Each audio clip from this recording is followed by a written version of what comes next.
6.5, beginning of the second part of chapter 6. Okay, I'm not gonna lie, it's gonna be a doozy, but we can do it because we're smart people. Radical equation is going to be anything with a root, essentially anything with a root.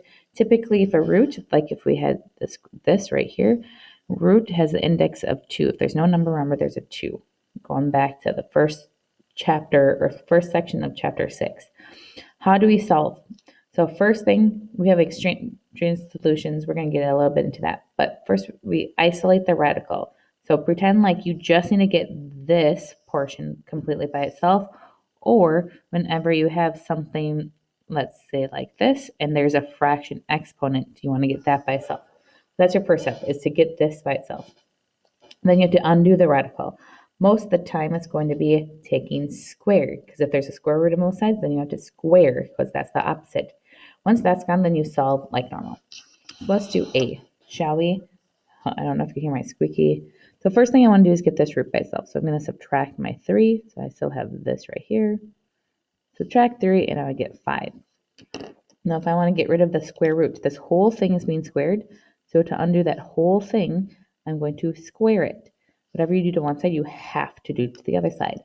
Now, squaring a square root gives me just the 2x minus 3. 5 squared will give me 25. Now, if I add my 3 over, because this is subtraction, so if you want to balance it out, you have to do the opposite on the other side. So 2x is equal to 28. And to get rid of this multiplication, you have to divide. So divide by 2, and x will be equal to 14. You can always check your work. If I go back to my calculator, I can do 3 plus square root of 2, and then we're plugging 14 into my equation, and then minus 3, and that's equal to 8, which this was equal to. You can always check your work. I want you to try to do this next one by yourself. Add over my 5. I square both sides. So now these two cancel. Squaring and square root cancel. This becomes 25. 5 squared is 25. Add over the 1 becomes 26. Divide by 4 is 13 halves. So here, same type of thing. Actually, I'm going to do D. You're going to be doing C by yourself. So when I look at D, I first want to get this portion by itself. Sometimes it might help you if you underline what you want to get by itself first. Before I can do anything with this, I have to take care of my subtract 12. This would be the same thing as if I had the equation like this. If I had that equation, I would first add over my 12. So that's what I'm going to do first. Add over my 12 because you want to balance it out. Then I want to get rid of that 2 times. So opposite of multiplying right here, I'm going to divide on both sides. Remember, you want to even it out. Whatever you do one side, you have to do the other. These two cancel each other out because that's just going to give me 1. So 4x minus 1 is equal to 6. So now this is all by itself. So I want to get rid of my root. I'm going to square it. So anything square root leaves you with just the 4x minus 1. 6 squared is 36. I'm going to add over the 1, which is giving me 37, divide by 4. That's not going to give me a nice number, so I'm going to leave it as 37 over 4. I want you to try to do C by yourself. Subtract the 3, and I get 4. Square it, I get 16. This is where you have to be careful. So you subtract this 3 because it's positive. This subtraction is just making this a negative number. Subtraction is just a negative number. So that has to stay with that. That has to make sure that it's the opposite. So now divide by -2. So again, if I want to check my work, I can go 3 plus second square root. So second x squared gives me the square root. And then 3 minus 2. And then in parentheses, I'm going to put my negative 13 divided by 2. Close that parentheses. Sometimes you might have to arrow over to get outside of the root. In this case, it doesn't really matter. But we get 7. Oh my gosh, we're so smart. And now we have a little bit different, but still the same. We have fraction exponents. Remember, a fraction exponent would be just the same thing as if I had 4x to the third. That's the same thing as x to the 3/4. So really, a fraction exponent is just a root. So what we're going to do first, again, we first need to get this portion by itself. So I'm going to get rid of this 3 times. So the opposite of multiplying would be dividing. I'm going to divide that 2/3 stays up top by 3, so that would give me 4. Now, just like before when we had the radical by itself, now we want to go on this side, and we have to get rid of this power. So in this case, we're going to have 3/2. Why 3/2? Remember, a power to a power, you're going to multiply. If I take 2/3 times 3/2, that will give me 6/6, which is just 1.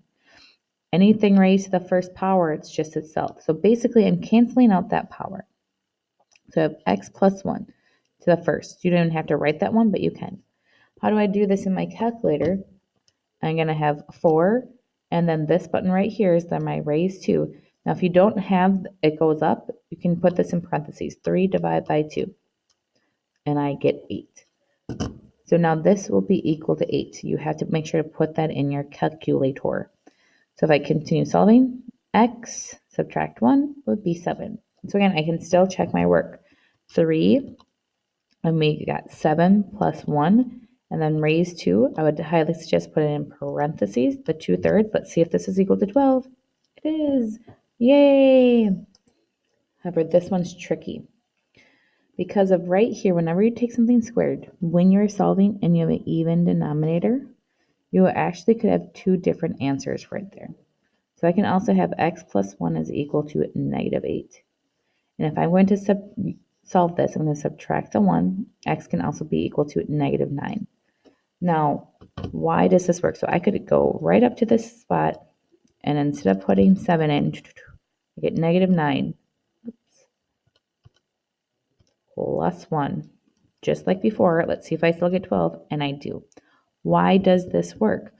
Well, it's because of the fact that if I do 2 squared, or if I do -2 squared, there's 2 answers for them. So whenever I'm solving right here at this step, and this right here is an even denominator, I can have 2 separate answers, and they both can work, which we just checked. They both were 12.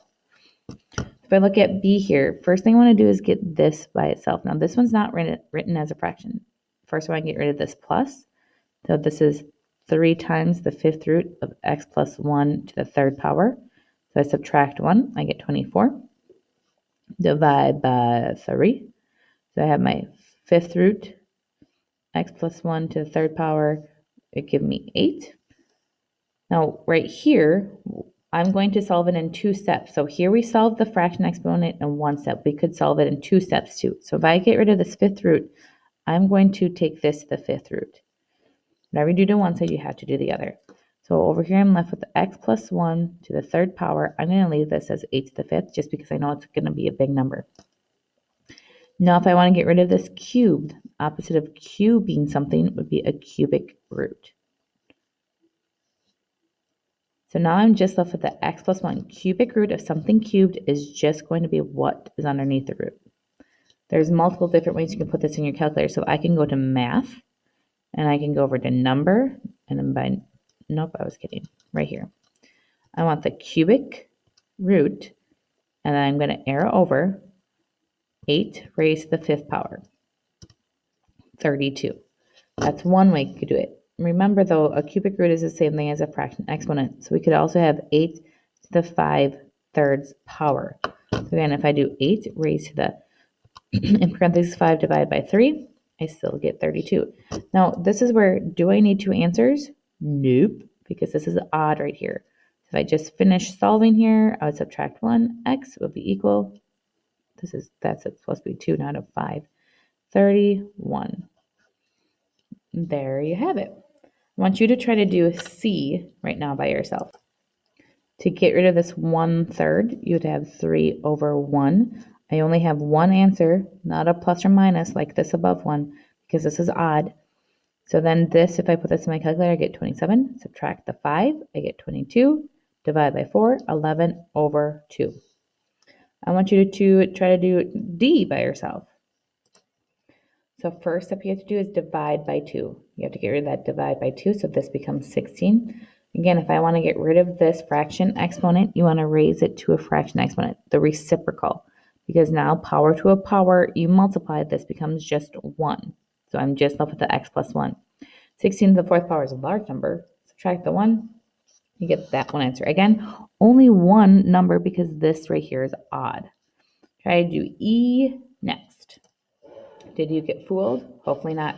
So divide by 2, you get the 4. So again, now this is raised to the 2/3 power. So I have to raise it to the 3/2 on both sides. This is an even denominator. Even denominator, you have a positive and you have a negative. Notice how this side does not change. The left-hand side does not change. This number is both positive and negative. Subtract the 3 on both of your equations. You get 5 and negative 11. Almost there, guys. Do a F by yourself.